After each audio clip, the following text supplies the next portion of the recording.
កម្មវិធីកិច្ចសន្ទនាកម្ពុជានិងពិភពលោក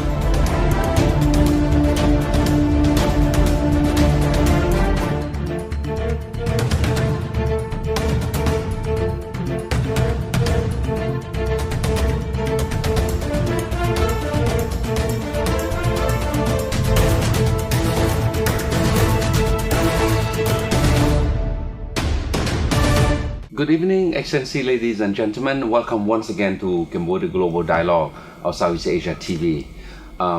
This session, it's something quite different than the normal session where we talk about economics, we talk about world affairs, regional issue.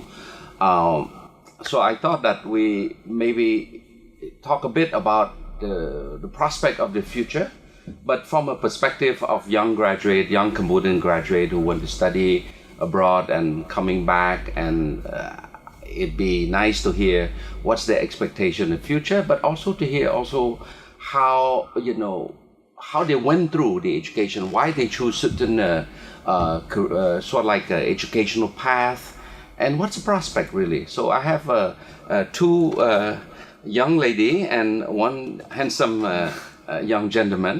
They all graduated abroad, but I will ask you to introduce yourself so that this way, you can feel free to say whatever you want to say or what you don't want to say. So I'll start with you, Malia. Hello, my name is Malia. I'm 23 years old. I did my high school education at the International School of Phnom Penh, SUP, and I went on to McAllister College, a liberal arts college in St. Paul, Minnesota, for my undergrad degree. And when did you come back home? Around May. May of last year? Yeah, 2017. Okay, great. Rosette? I'm Rosette. I went to high school at ISVP as well, and then I went to do my undergraduate at McGill University in Montreal, Quebec. I studied English and political science, and now I'm graduated. All right. When you came home? Last month. All right, welcome home. Bye-bye. My name is Sherwat. I'm also 23 years old, and I went to the University of British Columbia in Vancouver, Canada. And before that, I was completing my high school degree in Austria. And I'm doing a combined major in chemistry, physics, and earth and environmental science. I think one of your thesis was checking the soy sauce or the vinegar? The fish sauce, yeah. That was a high school paper that I wrote. I wanted to do it within the context of Cambodia. And so I studied the iron levels in that to see whether that can help with iron deficiency anemia. In soy sauce, right? In fish sauce. Oh, fish sauce. Because it has a high iron content. All right. Fish sauce, soy sauce, all sauces. All right. Good. Well, Malia, it's good. Tell me why you chose, to go to that university. Why that particular subject matter? Well, I chose to go to McAllister College. Well, one of the reasons was because my aunt lives in Minnesota, so I applied mostly to colleges in Minnesota for convenience So you purposes. can have access to good food on the weekend, Yes, right? All definitely. right. That's a good reason. And I also share the values that the school hold, like gender equality, being LGBT friendly, and not discriminating people based on race, gender, and socioeconomic background. And I liked how it was a liberal arts college as well. And the major you study, what's the focus of your study? Well, I majored in economics and minored in studio art and French. All right. Yeah. Parlez français? Un petit peu. Okay, good. So, I mean, do you find the environment there is conducive to studying? Yeah. Well, I think economics in particular. The fact that it was small. It was very. It was a 10-to-1 faculty to student ratio. So I think it was very nice how teachers were very approachable, and you can find time in class, but also outside of class during office hours or make an appointment with them. And it was very engaging and interactive. And teachers would let you do problem exercises like on your own. So it kind of encourages you to work it out with other people, encourage teamwork, especially before exams. It was really helpful. All right. Well, Rosette, why McGill? And why English? Communication, whatever it is. So I went to McGill because I thought it was a really great school, and Montreal looked like a really nice place to study and to live, and it really was. And what I enjoyed about McGill was that it was right in the city, so you're able to have both a student life as well as a life outside of school, which is quite important just in terms of like mental health reasons and just getting Mental health? Yeah, and just getting out of like that study bubble Oh. and just taking a break.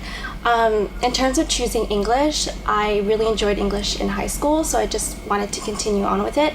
And then once I got there, I realized about how many other things were available. So I took on a political science minor as well. And what I liked about the two was that they worked in like very different ways. English is a lot more of gaining soft skills like critical thinking and writing skills that those skills can be transferable to any job that you do afterwards. And then political science was a lot more specific in terms of the theory that you were learning. So they worked together quite well. But McGill in Montreal, they speak French. Not necessarily downtown. It is a bilingual school, but they operate in English, and in the downtown area, they mostly speak But when English. you go to Chinatown, you speak French, right? They speak English there. But you're the other part of West Canada, Coast. on the West Coast, right? Tell me about the school and... So the main reason why I chose Vancouver or Canada in general was because I finished high school in Singapore, so in Asia, and in Vienna, which is in Europe. And so I thought that this would be a good opportunity for me to have a change of environment. Maybe I can learn something new from there. And the reason why I chose my major, it's a combined major, so I picked 3 sciences, and you take some core courses from each one, and then you also have some like integrated courses like science communication or some arts electives that help kind of combine all these subjects together. That suited my personality better because it's more open and I have more options. That would suit me more than a traditional one science major like just chemistry. Weather-wise, guys, how bad can it be? Oh, so for me, weather was definitely a big factor in my everyday life. Vancouver is known for raining a lot, almost all the time. Sometimes when you wake up, it's already dark. So that can kind of affect your mood and like what you're doing in school. But after a while, I found ways to adapt. Like I got a sun lamp to keep at home to kind of like wake me up in the morning, and then you need to go with like create some routines for yourself so that you can wake up early and be productive like straight away. Or is that minus 30 degree? Wow. But then it really makes you appreciate spring and summer. So your mood automatically gets better. Well, in your area, it's not so dramatic, no? Oh, It's pretty bad. yeah. Yeah? Got to How far down you can get temperature-wise? I don't know. I think at one point my first year there was a polar vortex, so it got to negative 40-ish. Wow. Yeah. Negative 40, beat Canada. Yeah. All right. So you all survived the cold weather. How does it feel to be in a 30-degree Phnom Penh environment? I love the sun now. I definitely appreciate the sun more. Yeah. Good. Well, I think we have I have a good overview on what you all went through, different field, different sort of like area of concentration. But tell me a bit the difference between, of course you study in Cambodia, you study in Europe. What's the difference between the work environment, the study environment, of course on campus, but also how do you find life outside the campus, the work, the experience, the environment? Well, I think over there they like I mentioned before too, they encourage teamwork, and talking to professors directly is also it's nice. I think they really encourage that too. And I think finding time to do other things other than academics is also good for you mental wise as well, and having time for yourself. Well, this second time I hear the word mental health. Gee, I mean, it's life in college is so dramatic that you guys already worry about mental health? Rosette, what do you think? I think it's important because I Yeah. think it really affects your productivity level, especially like he was saying, sometimes when it's dark outside, it really affects your mood in terms of if you're like just staying home all day and studying. So I think that's why it's important to have a balance of both, which is also why it's important to get involved in extracurriculars because it gives you something outside of school to work on, but you're still being productive. So it's a win-win situation. And the thing about extracurriculars, if you're applying for like an executive job or if you're the president of the club, you're also gaining a good work ethic because the club kind of operates like a little business and a little organization. So you're able to have both a study life as well as a work life. So extracurricular activity like what, a student Student activity? clubs. Association. Yeah, student association. Oh, all right. But There's it's not distracting from your study, right? It just depends on the person. Yeah. Just having a balance of both. But Bhavat, you're more an outside guy, right? Yeah. I mean, what sort of extracurricular activity you do So outside? for me, what works best, I found, for me to be most productive and not get distracted by, let's say, bad weather or your mood being affected, I just had to keep as busy as possible. So for me, I had some part-time jobs. I worked part-time at a restaurant. I worked part-time at a supplement store. So a lot of like customer service. And for me, I found that I was like through this, I was able to talk to people throughout the day, keep myself busy. I guess make a little bit of money on the side while I'm studying. You're not telling that to your parent. That is your. Oh, they know, but that money's for me. Yeah. But at the end of the day, I thought that even though I was much busier in terms of fitting and time management on my schedule, I was just sharp throughout the day, and this is like part of my routine. So I allocate, time to working and then to go doing my classwork and then relaxing. So having this structure and framework really helped me finish all the tasks that I needed to do during the week or throughout the school year. Good. Well, I think it's good time to take a short break. But when we come back, I want to dig a bit more on your perception, on studying abroad versus studying in abroad. When here, it's different perspective. You study in Europe, you live in Europe, you've gone to America, So it's a bit quite a diverse experience, and it's good to share also how different culture, different continent, different education system have impacted your life, right? So short break.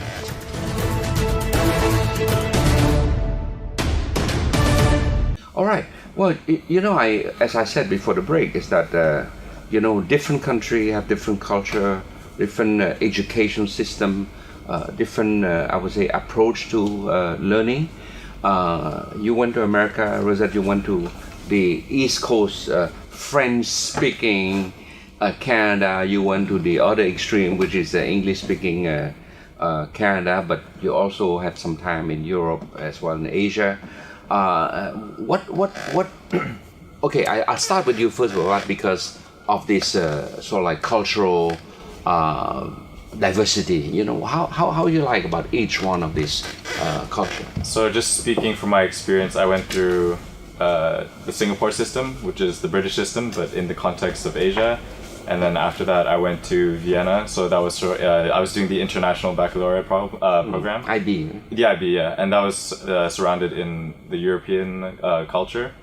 There was a lot of exposure there. And finally, I went back to Canada, and that was the North American system. So for me, all of these were very contrasting. So I'd say that in Singapore, the system was slightly more, let's say, conservative than the others. They focus more on, repetition. You mean the Singaporean? Singaporean? The Singapore system, yeah. Okay. But I found that the biggest advantage of this was that you have very strong fundamentals in math and English and science. And then moving on to the IB program in Vienna. So the IB program by itself is quite a well-rounded program. So they focus on, critical thinking and extracurricular activities and philosophy, like just outside of the school curriculum. So this was very open. And also being in Europe, you're exposed to a lot of different cultures. And also the school that I went to was a United Nations-based school. So I made friends from many different countries, and that was a good experience for me. And then finally back in the North American system, they're probably the most open-minded in that sense. So this is probably why we kept up bringing like mental health, because these are some like contemporary issues that North American, I guess, systems really take very seriously. And also in terms of academics, like I have many friends and even myself, we start with a major at the beginning of our 4 years, and then throughout, let's say second, third year, some people change majors, some people even change faculties. And this is all done very smoothly because we have the support of our school and the support of our counselors. It's great. Rosette, when you initially went to college, you thought that you're going to be a fashion editor. Yeah. So how's Canadian Montreal education system there? Like he was saying, it's definitely very liberal.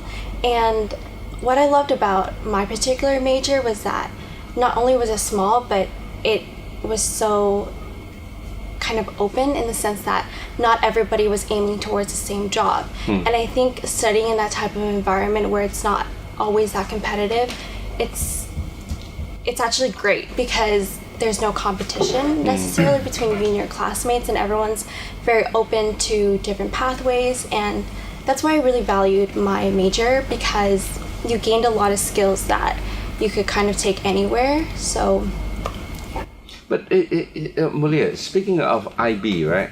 You know, of course, I never, okay, just to make you guys feel better, you know, I'm a high school, not drop out because I did not drop out, but I never finished high school because of the war. So I never finished high school. Yeah, you know, so, no, but it was a French system. I went to Lycée Descartes there. I was a 9th grade at that time, you know, so never finished. So, in fact, I miss this last 3 years of high school, which to me are more the formative year of your, you know, educational foundation, right? So I miss that. But, you know, in those days, we don't know what this IB is. But Malik, what is IB? Because ISPP is an IB program, and you mentioned IB also. Well, I guess to keep it short, I guess IB is basically you choose different subjects. There's standard levels and higher levels, and for me, I did literature, economics, and visual arts. And basically, it's very good preparation for college years because, well, not only do they encourage like extracurricular activities and volunteering for service, action, and community creativity, but it's a good transition into college. I found that academic-wise, it was very smooth transitioning into undergrad degree with IB, but I'm not sure if I managed to capture the whole essence of the IB well just now, but yeah, to me that's what I think. And then so going into college, I think because I was taking the IB in the context of Cambodia, I was still very shy and very reserved. Okay. But going into the American system, I found it to be very interactive and like pushing me out of my shell. At one point, I think the professor was asking me why I don't really talk in class, because according to what I've submitted, I think she thought the ideas added value to the class, so that would also boost my grade as well.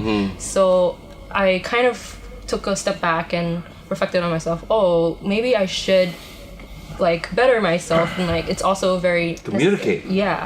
Necessary skill to survive on later on, especially post graduation. So is that has something to do with what you've been mentioning in passing, the critical thinking type of sort of like approach? Yeah, I think that's what IB did, was like build a foundation, so it was like easy for me to transition into not necessarily undergraduate, but like into life as well. Okay. Yeah. Interesting. So it's more a life, a soft skill, if I can say. Yeah. It's more a soft skill rather than hard science, right? That you went through Singapore, very rigid. The French system is the same. Your dad can tell you all that about the French system. You know, we have to remember. Yeah, it's very content based. Yeah. So, but back to you, Rosette. You know, in your what do you find challenging? Of course, you know, being in college, all of you, have to struggle on your own, no more mom and pop, to wake you up in the morning, you self-discipline. How do you survive that? Is that a challenge or is that a pleasure to be away from your parents? I don't necessarily think it's a challenge. For me, it wasn't that challenging because I lived in res in first year, and when you live in residence, it's so easy to make friends. So I think What is residence? It's like a dorm. It's like a dorm, Okay. yeah. And the thing about what I would advise anyone going to college is if you have the financial means to choose to live in residence, because right away you have the support system that's there for you, and that makes it so much easier to settle down and to adapt to the culture. And yeah, you just make friends for life that way. The support structure in terms of logistic, right? Yeah. Like you don't have to cook, right? No, you don't have to cook because there's a canteen, but Okay. just like in general. In general, so Yeah. easy to integrate. You have Yeah. more time to Yeah. focus on your study, right? Yeah. Okay. And then your friends can teach Yeah. you how to cook. All right. And eventually you end up cooking. Yeah. All right. Eventually. Instant noodle. All right. Good. But I mean, if you did some work on soy sauce and fish sauce, I'm pretty sure you done some cooking at college. I definitely cook for myself because I try to live a healthy lifestyle, and I play a lot of sports as well, so I need to feed myself the right foods. And also this is a personal interest of mine between sports and food. But what do you find challenging in your year in college? I think the most challenging part, well, first of all, I already had experience living by myself since I was 12. Okay. Because I was in boarding school in Singapore. So, but at the time, obviously, we were surrounded by helping teachers and like assistants who live in our dorms as well. So, but that was a good transition into living on my own in university. And the challenge wasn't so much feeding myself or, cleaning up after myself, doing laundry, all these, small things. It was more of time management. Because when you're in the college system, it's not like in high school where you go to school from, let's say 8 a.m. to 3 p.m. Okay. And then you have classes that are all built out for you and you have to attend those classes. And then at the end of class, you have extracurricular activities that span between those times that the school allocates. But in college, you have certain classes that you pick on your own schedule. Some people choose to have all morning classes. Some people choose to have all afternoon classes. And in general, in college, nobody really is going to say anything if you don't go to class because it's up to you. So the main thing is just to find what works for your schedule. So some people prefer to attend all the classes. That's how they absorb knowledge best. But some people think that not going to class and self-studying is the best, which is also acceptable. It depends on your style of learning and how you manage your time. But for me, the most important thing was just to create a routine that you stick with every day. Because it's very easy to lose track in college. Let's say if you fall sick for a few days and you miss 1 week of school, by the time you go back, you would have missed a lot. So it's not the same as in high school. It's a very different game. I always say that when at school there's two ways to study, right? One is to study to learn, one is study to pass the exams. And the two are very different, the technique, right? When you study to learn, it's you may not necessarily pass, but you do learn. And the other one, you pass, but you do not necessarily learn. So, and later on you find that as you go to postgraduate school, you realize that the study to learn matter more. That sometimes certain subject is so deep, so difficult, that it don't make sense to rush through and remember what the professor said, right? Because let's face it, a professor can only ask whatever question that he taught, more than likely to be fair to student, right? So you have some very smart student who more like, in this semester, he focused heavily on these two subjects. More than likely he will ask that. And then he would just study that, right? So he passed the exam beautifully, but he may not know what the rest is. So I think it's very important to have this balance, You should enjoy learning. You have to pass, otherwise your parent will be not happy at all, So my youngest brother is a mechanical engineer. and it's hard, mechanical engineer. So it's like 5 years, 6 years, and so we always say that, look, don't take forever because we can't subsidize your food forever. Graduate, guys. So anyway, we're gonna take one last break, and when we come back, I want to get you to share with us a bit. How do you think you're learning? Of course, it's still early part because it's college, not postgraduate yet. But how you see it can help, you integrate to Cambodian society and eventually contribute to the development of our society. Okay, so another break.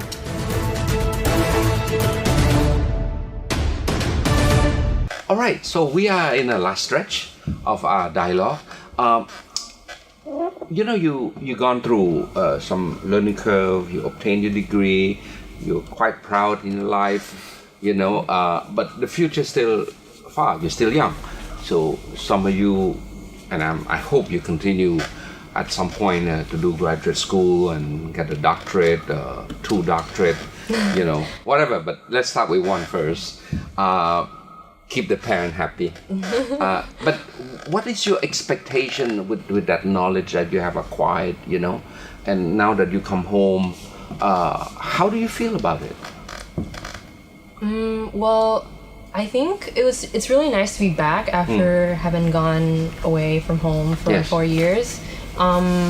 Right now, I'm working at the Ministry of Economy and Finance. Yes. Under the General Department of Policy. Okay. And we're doing our division is macroeconomics and fiscal division. Okay. So I'm applying what I've learned in college years into Cambodian society. Okay. So yeah. How does it feel to be integrated now? Of course, as a junior, but with the people in the ministry who are tasked to do policy formulation, policy analysis. How does it feel?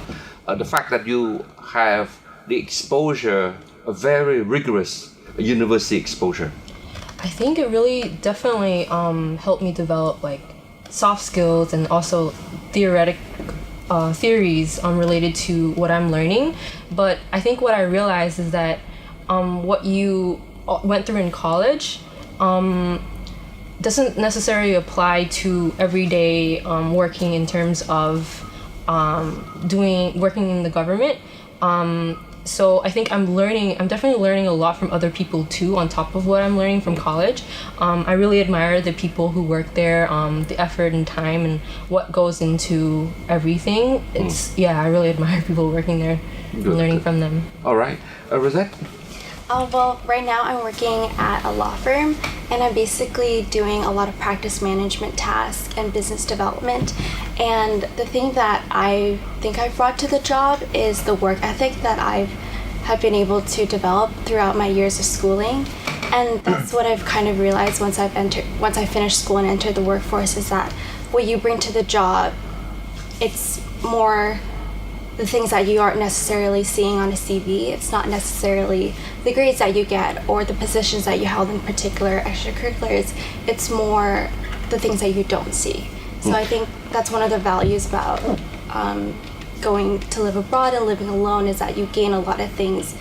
You develop your character and then you bring that to the job. The discipline. Yeah, the discipline. Yeah, the commitment to professionalism. That's what matters, and I think it's important because the formative year in high school is one thing, the formative year in college is another thing, but the formative year as you enter the workforce is another dimension. So it's very good. I'm glad you can apply the rigorous sort of like, I wouldn't say force, because in college, like Vavat say, you don't have to attend class, but it's a self-discipline in a way, Vavat, what's your view on that? So during the last few years, during the summer holidays, I come back to Cambodia and I always try to keep busy. And so I've been involved in a lot of workshops and conferences, and I've also given several talks to a lot of university students with regards to science issues, education. Just the other day, or last week, I went to the Institute of Technology of Cambodia, and I presented along with some other panelists to discuss about how to choose a major. And so the audience were first and second year engineering students, and at the end of second year they had to choose one of the 7 engineering majors.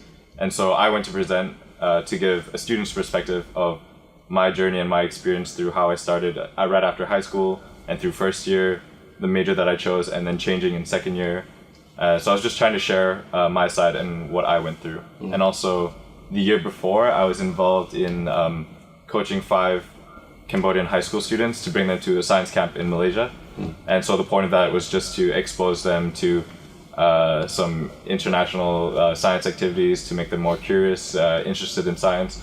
So these are sort of the activities that I do when I come back to Cambodia, thanks to the courses that I took in college with regards to like just science, not just the content, but also science communication, as well as some education courses. So all of these really helped me when I came back, and I was able to do something productive out of that.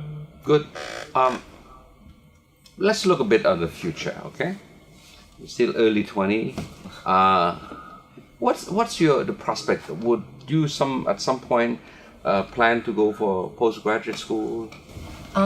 Yeah, I want to work now, so I know my likes and dislikes even more, and like know what field I want to go into in particular for my postgraduate degree. And hopefully in the 2019 academic year, I'll continue for my master's. In economics? Either economics or public policy. Public policy. Yeah. Oh, yeah, it's quite related. Yeah, it's quite interesting. And same country or different country, different continent? I'm considering applying to America and the UK and maybe France, but I'm still deciding. All right, Yeah. all right, okay. Good. Rosette? I'm basically in the same boat as her. I want to work for the next year and a half and then apply in 2019 to go to law school. Law school. But since I just finished school, I do want to take some time to work because I find that working is so different from studying. So I want to be able to gain the skills from that, and I think that will eventually help me in my postgraduate as well. Cool. What continent? Probably North America again, just because I do like their education system. You mean at the minus 40 degree country or minus 10? Probably not. Probably somewhere warmer. Alright. For me, I also plan on working. This has been my plan since in the middle of my college for my 4 years. I just thought that for me, working suits my personality better in terms of what I want to do after college, and this will be like a smoother transition into finding something that I really like to do or continue my studies in. For my case, I'll probably focus on a science specialty, but I'm still deciding between that, and I'm also keeping my options open in other fields, maybe in international relations or in business. So I'm just gonna base this on my work experience and what I feel that I like within the next year or so, and then hopefully I can also apply starting 2018, this year in September. Now, I'm going to ask something quite personal. You don't have to tell me, though. What is the role of your parent in shaping your decision into the field you want to get into? Well, I've always liked economics, but my parents, in particular my dad, has a strong background in economics. So although I found economics to be interesting in that it was one of the few subjects that I found very intellectually challenging, but he also nudged me a bit into going to the field. Not pushing, just nudge. Nudge. Yeah, Rosette? Yeah, I think Don't be embarrassed. there was some nudging. But I think it was very subtle. Yeah. All right, okay. What?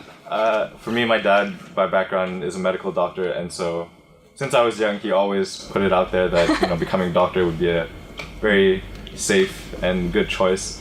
But I was lucky that he's quite open with me, so he allows me to do what I want and then supports me. And so for me, I just chose what I like to do, which is science subjects like chemistry and environmental science. Those are some things that I found more interesting than other subjects. So I've just been going with that, and so far it's been not too bad.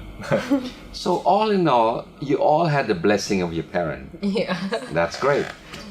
Anyway, we're almost running out of time.